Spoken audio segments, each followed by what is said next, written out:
Hello everyone, मेरा नाम है हरीश जायसवाल और स्वागत है आप सभी लोगों का हमारे इस चैनल पे।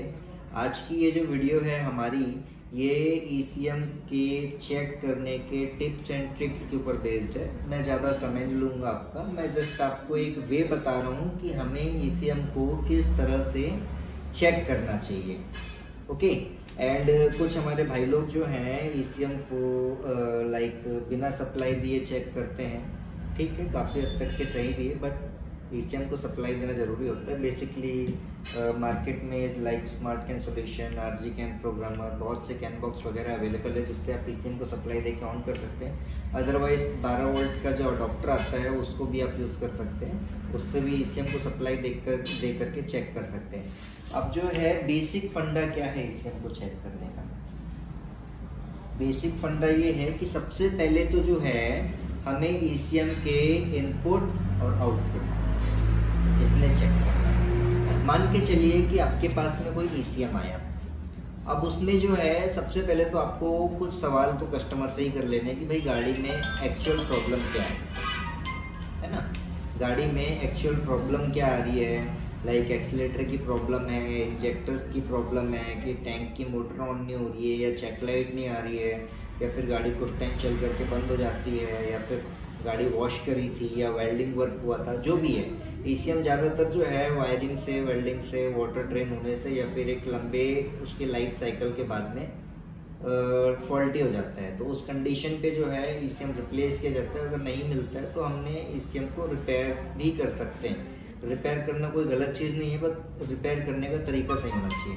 तो हमने जो है कुछ क्वेश्चंस जो है कस्टमर से इंक्वायर कर लेंगे। सबसे पहले तो 1 मिनट ये तो साइलेंट में मार दो, अपन एडिटिंग में देख लेंगे।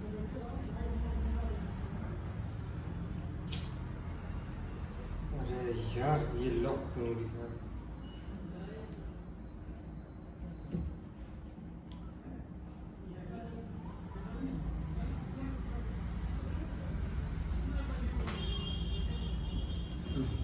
ठीक है भाई, जैसे कि आपने जो है अपने कस्टमर से या अपने किसी टेक्नीशियन भाई ने जिसने आपके पास में ईसीएम लेकर के आया, उससे पूछा आपने कि भाई प्रॉब्लम कहाँ आ रही है। अभी फला बंदे ने बोल दिया कि भाई इसके एक इंजेक्टर में सप्लाई नहीं आ रही है। तो आपने क्या करना है कि जैसे मान के चलिए कि नंबर 1 का इंजेक्टर्स है, तो उसकी जो वायरें हैं वो किस नंबर की पिन में लगती है। सबसे पहले तो हमने उसके पिन के लोकेशन को ट्रेस करना है कि कौन सा नंबर पिन पे उसकी वायरें जाकर लगती है। फिर उसकी ट्रैक को ट्रेस करते हुए उसके रास्ते में जितने कंपोनेंट्स आते हैं, लाइक अपने मॉसफेट हो गए, या डायोड हो गए, या इंजेक्टर ड्राइवर हो गया, उसकी ट्रैक को हमको ट्रेस करते हुए उसके सारे कंपोनेंट्स को चेक करना चाहिए। और साथ ही साथ में ईसीएम को पावर ऑन करके चेक करेंगे तो बेटर रहेगा। अभी यहाँ पे जो है इनपुट आउटपुट क्या होता है ये पहले मैं आप लोगों को समझा देता हूँ। ओके फ्रेंड्स, स्टेप नंबर 1 कि आपको पता होना चाहिए कि ईसीयू को ऑन करने के लिए क्या क्या चाहिए, है ना? कितने स्टेजेस का करंट चाहिए। तो भाई देखिए, मैं कोई बड़ा भारी रॉकेट साइंटिस्ट तो हूँ नहीं, इसलिए पेंट ब्रश से मैंने आपके लिए एक छोटा सा वायरिंग डायग्राम बनाने की कोशिश की है। मान के चलिए कि ये हमारा ईसीएम है, तो ईसीएम को जो है 3 स्टेजेस में पावर सप्लाई मिलती है। ओके, नंबर 1 बैटरी से फ्यूज के जरिए डायरेक्ट करंट आता है, पॉजिटिव और एक नेगेटिव। ओके, उसके बाद जो है हमारा एक इग्निशन से, ये बैटरी से गया इग्निशन को, इग्निशन से ईसीयू को गया पॉजिटिव। और जब बैटरी से और इग्निशन से ईसीयू को पॉजिटिव मिलता है तो ईसीयू क्या करता है, जो हमारा मेन रिले है उसमें नेगेटिव देता है। अब देखिए बैटरी से जो है, ये देखिए बैटरी से मेन रिले की जो मेन पिन है और जो उसकी सपोर्टिव पिन है ना, उसको पॉजिटिव करंट मिला, और यहाँ से ईसीयू ने इसको नेगेटिव दिया। तो नेगेटिव देने के बाद क्या होता है कि ये मेन रिले एक्टिव हो जाता है और मेन रिले से पॉजिटिव सप्लाई ईसीयू को मिलती है। तो ईसीयू के जो बाकी सारे स्टेजेस होते हैं, बाकी सारे जो उसके हिस्से जो बटे हुए रहते हैं ना, वो सारे एक्टिवेट हो जाते हैं। सारे सेंसर्स, एक्चुएटर्स, फ्यूल मोटर, सबको सप्लाई मिलना शुरू हो जाती है। जस्ट फॉर एन एग्जांपल कि ये जो है ये हमारा पावर आईसी है, यहीं से हमारा मेन रिले ऑन होता है और जब ये ऑन होता है तो पूरे मदरबोर्ड में हमारी सप्लाई जाती है। अगर हमारी चेक लाइट नहीं आ रही है या मेन रिले ऑन नहीं हो रहा है तो 17 से 55 में इन दोनों आईसीओ की वजह से प्रॉब्लम आती है। These are the ICs of injectors. ये इंजेक्टरों की आईसी है, ये उसके जो है छोटी छोटी आईसी है जो कि सपोर्टिव आईसी रहती है। उसके साथ में यहाँ पे देखेंगे आपके छोटे छोटे आपको ट्रांजिस्टर्स भी नज़र आएंगे। एज वेल एज ये इसका MCU है, ये इसकी इंजेक्टर ड्राइवर आईसी है जो कि इंजेक्टरों को सप्लाई देती है। एंड ECU को चेक करने का सबसे सही तरीका होता है कि भाई आप जो है कैन बॉक्स की मदद से या फिर पावर सप्लाई वोल्टेज मॉड्यूल की मदद से इसे ऑन कीजिए। देखिए जैसे कि मैंने इसे ऑन किया हूँ तो अब जो है इसमें पावर सप्लाई आना शुरू हो गई है। तो इसको जो है मैं बाई मल्टीमीटर अब चेक कर सकता हूँ कि इसके कंपोनेंट में सप्लाई आ रही है कि नहीं। अब देखिए फ्रेंड्स, इसमें जो है पावर सप्लाई जो है स्मार्ट कैन सॉल्यूशन की मदद से ऑन कर दी है मैंने। एंड अब जो है मैं आपको ऑन करके इसकी पावर सप्लाई चेक करके दिखा दूँ। सबसे पहले मल्टीमीटर को DC वोल्टेज पे सेट कर दीजिए। उसके बाद देखिए ये जो है ये मैंने इसे ग्राउंड से लगाया और अब ये जो इंजेक्टर की इसकी आईसी है छोटी छोटी, इसमें मैं वन साइड चेक करता हूँ तो 11.86 वोल्ट का करंट आता है। ओके, एंड अब जब मैं इसके अनदर साइड पे चेक करता हूँ तो 3.5453 वोल्टेज का करंट आता है, क्योंकि ये जो है ये एक रेसिस्टेंस की तरह काम करता है, मगर ये वन वे है, मतलब कि इससे सप्लाई जाती है, वापस रिवर्स ECU को नहीं आती है। वैसे ही अगर मैं यहाँ पे भी देखूँ तो यहाँ पे 3.54 और इसके अनदर साइड में अगर चेक करूँ तो 11.87। एज वेल एज ऐसे ही जो है हम यहाँ पे भी सप्लाई चेक कर सकते हैं एज लाइक दिस। देखिए जैसे कि इंजेक्टर की जो आईसियाँ हैं यहाँ पे भी हमारी सप्लाई आ रही है ना। उसके अलावा अगर मैं बात करूँ छोटे छोटे ट्रांजिस्टर्स की तो ये देखिए 5 वोल्ट का करंट आ रहा है इसका। यहाँ पे ग्राउंड आता है इसका। एज लाइक अगर मैं इसे सेट करूँ कनेक्टिविटी पे एंड आपको दिखाऊं तो ये देखिए एक साइड में ग्राउंड आता है, दूसरे साइड में पॉजिटिव आता है। तो जो ECU है उसे चेक करने के लिए सबसे पहले तो जो है आप कंपोनेंट की अगर वैल्यू चेक करें जिस पे आपको डाउट लग रहा है तो आप एक काम कीजिए, मेरी एक टिप है कि आप उस IC को बाहर निकालिए जिस पे डाउट लग रहा है। तो आपने मदरबोर्ड पे चेक किया, सप्लाई दे करके चेक किया, आपको उस कंपोनेंट पे डाउट लग रहा है तो आप जो है उस IC को बाहर निकालिए। उसके बाद मल्टीमीटर से उसकी वैल्यू चेक कीजिए। अगर वैल्यू फॉल्टी आ रही then replace it and check it the ECM again, मतलब उस IC को आप बदलिए और उसके बाद वापस से ECM को ऑन करके चेक कीजिए। तो अब जो है इनपुट आउटपुट पे मैं आ रहा था। तो हमारा जो ये ECM है इस पे तो मैंने आप लोगों को बता दिया कि भाई ये जो है 3 स्टेजेस में ऑन होता है ECM। अब बात करते हैं कि इनपुट आउटपुट, जैसे कि मान के चलिए कि ये आपका जो है ये ECU है ना, और ये हमारा एक्सीलेटर पेडल है। तो अब देखिए यहाँ पे सबसे पहली चीज तो ये कि ECM जो है किसी भी सेंसर को ऑन करने के लिए पहले सप्लाई देगा। एज लाइक जो है हमारा पॉजिटिव हो गया, ये हमारा पॉजिटिव जा रहा है। ओके, ये हमारा पॉजिटिव जा रहा है। ओके, अब जो है ये हमारा ग्राउंड जा रहा है सेंसर को एक्टिवेट करने के लिए, और ये हमारा ग्राउंड जा रहा है। छोटे छोटे तीर बना के मैंने दिखाया आपको। अब जो है जब ये सेंसर ऑन होता है फिर जितना हम एक्सीलेटर दबाएंगे, जितना हम एक्सीलेटर को प्रेस करते हैं उस लिहाज से ये वोल्टेज सप्लाई वापस ECM को देता है। एज लाइक जैसे कि हमने सॉरी ये देखिए ये जो है ये वापस ECM को सप्लाई देगा, सिग्नल देगा, जिसके थ्रू ECU को पता चलता है कि भाई आपका जो ड्राइवर है उसने कितना % एक्सीलेटर पेडल दबाया है। अब मान के चलिए कि आपका जो ECU का आउटपुट है वो नहीं जा रहा है तो ECM फॉल्टी है। अगर वो ECM से आउटपुट निकल रहा है मगर सेंसर तक नहीं जा रहा है तो आपकी वायरिंग फॉल्टी है। ओके, उसके बाद मान लीजिए कि ECM से आउटपुट सेंसर तक के पहुंच रहा है मगर सेंसर जो है उसको इनपुट नहीं दे रहा है, उसको सप्लाई या सिग्नल नहीं दे रहा है, देन सेंसर फॉल्टी है।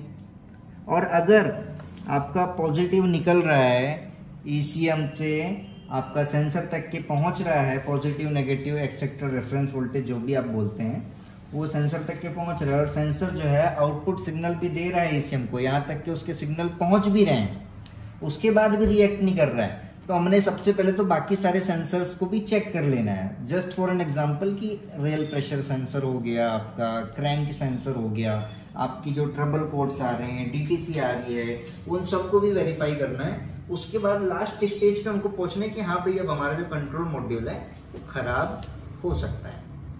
तो हमने जो है ये जो 6 वायरें हैं, अगर आपका आउटपुट सही जा रहा है तो आपको आउटपुट को छोड़ देना है। आपको इनपुट वाली जो ट्रैक होती है ना उसको ट्रैक करना है, उसमें जो कंपोनेंट आते हैं उसको ट्रेस करना है और उसका फिर जो सप्लायर वगैरह जो भी है उसको पूरा वैल्यूएशन करके आपको जो खराब कंपोनेंट है उसको चेंज करना है। ये तो हो गया एक्सीलरेटर पेडल।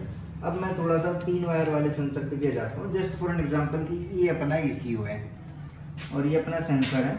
तो ECU जो है किसी भी सेंसर को ऑन करने के लिए रेफरेंस वोल्टेज देता है, ओके, अगर उसे इनपुट लेना है तो। अब जो बात रही 2 वायर वाले सेंसर्स की, तो वो एक्चुएटर भी होते हैं, सेंसर भी होते हैं। सेंसर है तो या तो 2.5 वोल्ट पॉजिटिव आएगा या तो फिर ग्राउंड आएगा। जैसे कि क्रैंक सेंसर का आप एग्जांपल ले लीजिए, तो क्रैंक सेंसर जो है उसमें नेगेटिव आता है कुछ सेंसर्स में, और कुछ सेंसर्स में 2.5 वोल्ट का पॉजिटिव आता है। बाकी जो है सेंसर अपनी AC की फ्रिक्वेंसी, AC वोल्टेज में जो फ्रिक्वेंसी बनती है मैग्नेटिक फ्रिक्वेंसी, वो खुद बना करके ECM को देता है और ECM उससे वैल्यूएशन करता है। तो अभी यहाँ पे 3 वायर वाले पे ECM क्या करेगा, जस्ट फॉर एन एग्जांपल कि रियल प्रेशर सेंसर हो गया। मैंने इतनी पिछली वीडियोस में भी बताई है कि रियल प्रेशर सेंसर को अपने मल्टीमीटर से या फिर सेंसर टेस्टर से कैसे चेक करना है। तो ECM ने हमारा 5 वोल्ट का या 12 वोल्ट का रेफरेंस वोल्टेज दिया, ग्राउंड दिया। उसके बाद जितना ज़्यादा रियल प्रेशर होगा उस लिहाज से सेंसर इसको इनपुट देगा। तो अगर आपका आउटपुट नहीं आ रहा है तो आपको आउटपुट की लाइनों को ट्रेस करना है, आपका इनपुट जा रहा है तो आपको इनपुट की लाइनों को ट्रेस करना है। इसके थ्रू आप जल्दी से जल्दी ECM को डायग्नोस करना सीख पाएंगे। वैसे ये इतना इजी भी नहीं है। मेक श्योर कि आप जो है किसी भी सर्टिफाइड इंस्टीट्यूशन से ट्रेनिंग ले लें, किसी भी अच्छे ECU रिपेयर करने वाले के साथ में टाइम बिताएं। अब किसी अच्छे ECU रिपेयर करने वाले के साथ आप टाइम बिताएंगे तो it will take a long time, थोड़ा सा वो ज़्यादा लंबा समय लेगा। और ट्रेनिंग इंस्टीट्यूशन जैसे कि हमारे यहाँ पे भी ट्रेनिंग इंस्टीट्यूशन है और यहाँ पे हॉस्पिटलिटी की भी फैसिलिटी अवेलेबल है, लाइक रहने की खाने की फैसिलिटी भी अवेलेबल है। और बहुत से इंस्टीट्यूशन इंडिया में जो कि इस टाइप की फैसिलिटी देते हैं, आपको बाई प्रैक्टिकल ECM रिपेयरिंग सिखाते हैं। थेवरिकली जानना अच्छी चीज़ है मगर प्रैक्टिकल हो तो ज़्यादा अच्छा है। प्रैक्टिकली आपको सिखाते हैं। तो अगर आप ECM रिपेयरिंग सीखना चाहते हैं तो उसके लिए सबसे पहले तो आपको जो है कार की वायरिंग का प्रॉपर नॉलेज होना चाहिए। जब तक कि आपको कार की वायरिंग का प्रॉपर नॉलेज नहीं है, आप जो है ECM रिपेयरिंग अच्छे से नहीं सीख पाएंगे। क्योंकि भाई पता भी तो होना चाहिए ना कि कार में ये सेंसर होता है, ये इस तरीके से वर्क करता है, कार की वायरिंग इस तरीके से रिएक्ट करती है। मान के चलिए कि आपने ECM रिपेयर करना ही सीख लिया, आपने ECM बना के भी दे दिया, बट आपका जो कस्टमर है, टेक्नीशियन है, जो भी है, वो आपको कंप्लेंट करेगा गाड़ी तो स्टार्ट ही नहीं होगी। देन उस पोजीशन में आपको वाला एक्शन भी लेना पड़ेगा, आपको टेक्नीशियन वाला भी एक्शन लेना पड़ेगा कि प्रोग्रामिंग भी आपको आनी चाहिए, ऑडियोमीटर रीड एंड राइट भी आना चाहिए। तो ये सारी जो चीज़ें हैं ये अगर आप एक साथ सीखें तो आपके लिए बेनिफिशियल है, तब जाकर के आप जो है मार्केट में अपनी जगह बना पाएंगे। सिर्फ एक चीज़ के भरोसे नहीं बैठा जा सकता। आज की डेट में जो जितने भी टेक्नीशियन हैं उनके पास में मल्टीपल क्वालिटीज़ होना बहुत ज़्यादा ज़रूरी है। सो फ्रेंड्स, अगर आप ECM रिपेयरिंग सीखना चाहते हैं तो अगर लॉन्ग टर्म में आपके पास में ज़्यादा समय है तो किसी ECM रिपेयरिंग वाले के साथ में टाइम स्पेंड कीजिए। अदरवाइज ट्रेनिंग इंस्टीट्यूशन बहुत सारे हैं, मैं भी बहुत से ट्रेनिंग इंस्टीट्यूशन को जानता हूँ, हमारे यहाँ पे भी एक फैसिलिटी अवेलेबल है, इसे ज्वाइन कीजिए। और मेक श्योर कि सिर्फ ECM रिपेयरिंग ही नहीं, कार की वायरिंग की प्रोग्रामिंग, ऑडियोमीटर का भी नॉलेज आपको होना चाहिए। और उसके साथ में जो अदर मॉड्यूल्स होते हैं लाइक EPS हो गया, एयर बैग हो गया, ABS हो गया, क्रूज कंट्रोल हो गया, ये सारी चीज़ें भी आपको आनी चाहिए। सो उम्मीद करता हूँ कि आपको मेरी ये वीडियो पसंद आई होगी। अगर वीडियो आपको पसंद आती है तो प्लीज़ इसे लाइक कीजिए, शेयर कीजिए, सब्सक्राइब कीजिए और डिस्क्रिप्शन चेक करना ना भूलिए। डिस्क्रिप्शन में हमारी वेबसाइट का लिंक दिया हुआ है और उसमें जितनी भी सर्विसेज हम देते हैं उसकी पूरी डिटेल दी हुई है। तो प्लीज़ cartool.in, CARTOOL, cartool.in इसमें जाइए, इसमें हमारे सारे प्रोडक्ट्स आपको मिल जाएंगे और हमारी टीम के जितने भी बंदे हैं उन सबके कॉन्टैक्ट नंबर भी मिल जाएंगे, है ना।